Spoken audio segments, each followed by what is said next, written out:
Ya tenemos en la línea telefónica al periodista Juan Becerra Costa, a quien le doy la bienvenida a Radio Sonora. Juan, muy buenos días. Muy buenos días y muchísimas gracias por la invitación. Selene, ¿cómo estás? ¿Cómo te va? Muy bien, muchas gracias. Al contrario, gracias por aceptarla. Y bueno, platicar, analizar este tema de la posverdad como prefascismo. ¿De qué se trata? De pronto se escucharía como una terminología bastante elevada, pero supongo que ya que nos lo expliques, podría ser algo pues bastante cotidiano. Pues algo que tiene que ver mucho con el día a día que estamos viviendo en México, lo decía ayer el presidente. Son tiempos de mentiras, y sí son tiempos de mentiras como lo han sido también otros durante muchísimo tiempo. Pero mira, la posverdad o la posverdad es esa información en la que los datos pues tienen menor importancia que las opiniones y que las emociones que estas opiniones suscitan, ¿no?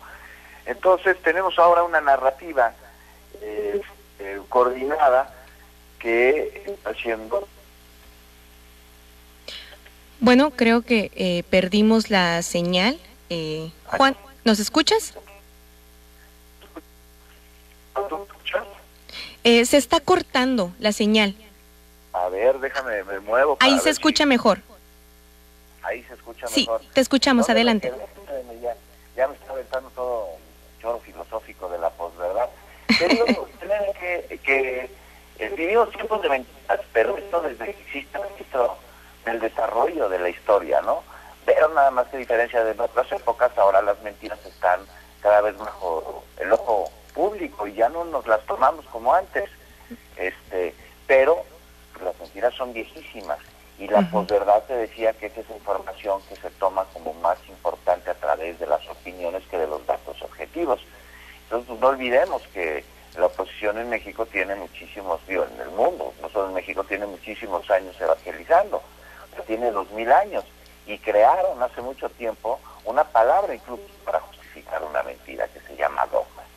Entonces, pues la posverdad es una herramienta que se utiliza no solo en nuestro país, sino en otras naciones, lo hemos visto en Latinoamérica, que a través de mentiras se presentan como opiniones, se han orquestado golpes de Estado, con una oposición de derecha que es especialista en ello. Y pues aquí hay que analizar cómo es que está funcionando.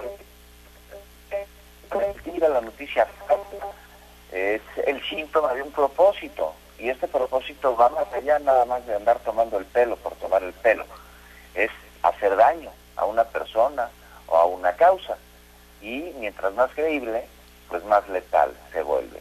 Y por eso se construye una operación muy sofisticada para intentar darle credibilidad a un hecho, por más bárbaro que pueda sonar, por más inverosímil que pueda ser, y para eso necesita alguien que crea la mentira. Y pues ¿quién cree la mentira y deja a un lado el juicio crítico? Pues el que con esa mentira siente que sus intereses se ven beneficiados, porque es más fácil, es más probable creer algo que queremos que suceda que creer verdades que no queremos escuchar. A ver, Selena, si yo te dijera algo, que tuvieras una noticia que dijera, Felipe Calderón se ha entregado a las autoridades para cooperar en una investigación de sus colaboradores con el presidente y sus relaciones con el crimen organizado. Se prestaría para especular, ¿no? Incluso decir o ya tacharlo de delincuente cuando todavía no sabemos el contexto completo. Exactamente, pero imagínate la cantidad de personas que no la darían por cierta y la replicarían y la vean, pues ¿por qué? Pues porque es algo que todos queremos que suceda, ¿no? Que se dé justicia y con ella se abra la puerta a la verdad. Pero pues esto no es cierto. Estoy dando un ejemplo opuesto a lo que las narrativas hoy en México están haciendo en materia de infodemia, porque pues van en contra de la transformación y del gobierno actual, no de los anteriores, porque hay una colusión entre medios de comunicación hegemónicos y grupos de poderes fácticos que antes tenían el poder político en nuestro país. Entonces, históricamente. Así es, veíamos que prensa y gobierno trabajaban de la mano. Ahora, pues la prensa hegemónica sigue trabajando con los mismos de antes, nada más que ya no están en el gobierno y quieren tirarlo a través de golpes blandos que se orquestan desde la posibilidades de la infodemia y desde la posverdad. Entonces, por eso vemos a tantos opinólogos. Mira, ayer dieron los resultados de incidencia delictiva y de percepción de inseguridad en el país. Y hay algo que vale la pena analizar. Tenemos datos que marcan una disminución en algunos crímenes, pero tenemos también al mismo tiempo datos que marcan una mayor percepción de inseguridad, incluso en zonas de la República en las que no hay inseguridad o en las que ha bajado enormemente. Y este fenómeno se da en mucho a la posverdad, a los opinólogos que escriben en medios hegemónicos y a través de sus puntos de vista sesgados que manipulan, hacen sentir a la población que se vive en una situación en la que no está. Y esto no es nuevo, y te voy a poner un ejemplo que me gusta muchísimo utilizar, que es una obra de William Shakespeare que se llama Ricardo III. Es una obra de teatro, pero la figura de Ricardo III, un monarca inglés de la Casa de York, pasó a la historia como si fuera un tipo deleznable, precisamente por esta obra que escribió William Shakespeare, y la escribió bajo encargo de la entonces reina Isabel I, que era de la Casa Tudor, enemigos de la Casa de York, que quería que la Casa de York pasara a la historia pues de manera así terrible, ¿no? Así que quería enterrarlos. Y lo hizo a través de propaganda, y bueno, pues es una herramienta que se sigue utilizando ahora. No bajó el mismo género literario, que aquel era dramático, era una obra de teatro. Hoy, a través de la opinión periodística, en donde vemos a estos especialistas, ¿no? Encumbrados, los que recibían ayuda de los presidentes, sus amigos presidentes en sexenios anteriores, marcando en los distintos temas que nos competen como ciudadanos, una opinión muy sesgada. Y la está en seguridad, y la está en el Tren Maya, y la está en la revocación de mandato, la tuvimos con la reforma eléctrica. Claro. Y así está la cosa. Y me llama mucho la atención, Juan, que nos hables, pues, ahora sí que de esta contextualización histórica que no es nuevo, sí, son tiempos de mentiras, quizás son tiempos de mentiras más rápidos, porque los mundos, bueno, pues el mundo ya cambió, de tal modo que la tecnología nos hace ver que surgen pues bastante información al mismo tiempo, que sería parte de esta infodemia. También en la construcción de las narrativas, que creo que aquí hay aspectos muy interesantes que podríamos analizar, porque en una construcción de narrativas no siempre se dice la verdad, ni siempre se dicen mentiras. Muchas veces hay verdades a medias e incluso mentiras a medias, que lo combinan de tal modo que genera un impacto en el pensamiento y en el consciente de las personas. Incluso te hace dudar de cosas que tú mismo crees y tienes convicción sobre ellas. Exacto, porque las noticias falsas apelan a las emociones. Claro. Generalmente a las negativas. Y entonces está el miedo, la indignación, la tristeza o incluso el asco. Y cuando una noticia te produce una de estas emociones, es más fácil creerla. Y sobre eso hay una campaña de golpeteo que lo que busca es causar malestar en la población a través de algo que los mexicanos tenemos muy arraigado, que es la decepción, que es la desesperanza, y por eso se intenta quitarle legitimidad a un proyecto, y entonces se construyen estas noticias falsas, tergiversadas, que se difunden desde distintos medios. Y entonces ahí tenemos desde investigaciones que no tienen ningún rigor periodístico hasta mensajes que, por más absurdos puedan sonar, se transmiten como rumores en los chats de las tías y son creídos por muchos.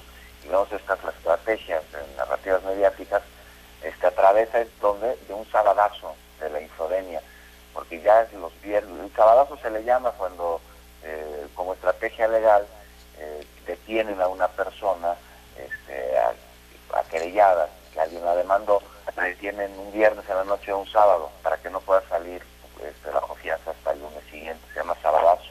Hay un sabadazo en la infodemia ahora.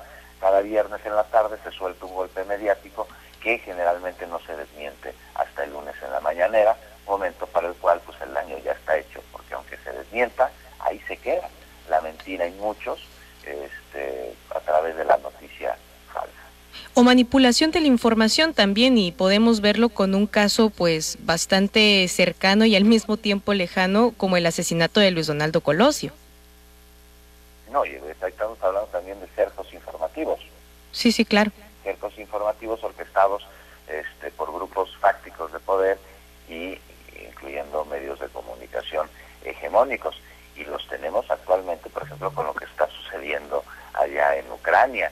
Lo tenemos también con el asunto terrible de Julian Assange, que ya ves que un país que le anda tocando la puerta a México para decirle qué onda con su libertad de prensa y su protección a periodistas sin ningún conocimiento sobre las estrategias que se están tomando, pues entabló un juicio contra Julian Assange y lo quiere llevar a su país para enjuiciarlo por haber mostrado crímenes de guerra cometidos por los Estados Unidos. No veo a los eurodiputados que hicieron una amonestación a México en el sentido de libertad de expresión, hacer una amonestación al gobierno del Reino Unido por tener ahí detenido a Julian Assange y haber autorizado la extraditación a Estados Unidos por parte de un juez.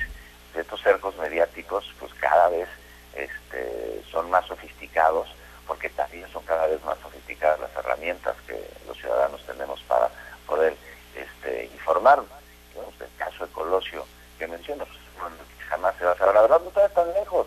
El caso de Conazupo, cuando trajeron leche radioactiva de Chernobyl y se la dieron a la ciudadanía, me parece que 17 millones de litros de leche trajeron desde Irlanda. Esto jamás se enterró en la Cámara de Diputados en época de Cedillo. Jamás se va a saber cómo fue la operación para traer esa leche y jamás se va a saber el papel que tuvo Raúl Salinas de Gortari en ello, y esto viene desde la Madrid. Entonces pues ahí tienes un ejemplo clarísimo de cerco mediático. Pues sin lugar a dudas tenemos que poner más información, más atención en qué información es la que creemos, porque esto realmente impacta en la historia, impacta en el día a día y también impacta incluso hasta en las emociones de las personas. Juan Becerra Costa, te agradezco muchísimo que nos hayas hablado y nos hayas dado tu análisis sobre la posverdad como prefascismo, un tema que pues se da bastante para la reflexión. Así es, te da bastante, ya nada más para acabar, reflexionar a la hora de leer noticias y de ver con quién y cómo nos informamos. ¿A quién le crees? Necesitamos aplicar el juicio crítico. Y bueno, afortunadamente en México cada vez estamos más curtidos en ese sentido y ya no nos dejamos, la mayoría, engañar por los pasquines con patas y por los payasos que andan ahí diciendo que son periodistas. Muchas gracias, Elena, un abrazo a ti y a todo el auditorio. Totalmente, muchísimas gracias, abrazo de vuelta.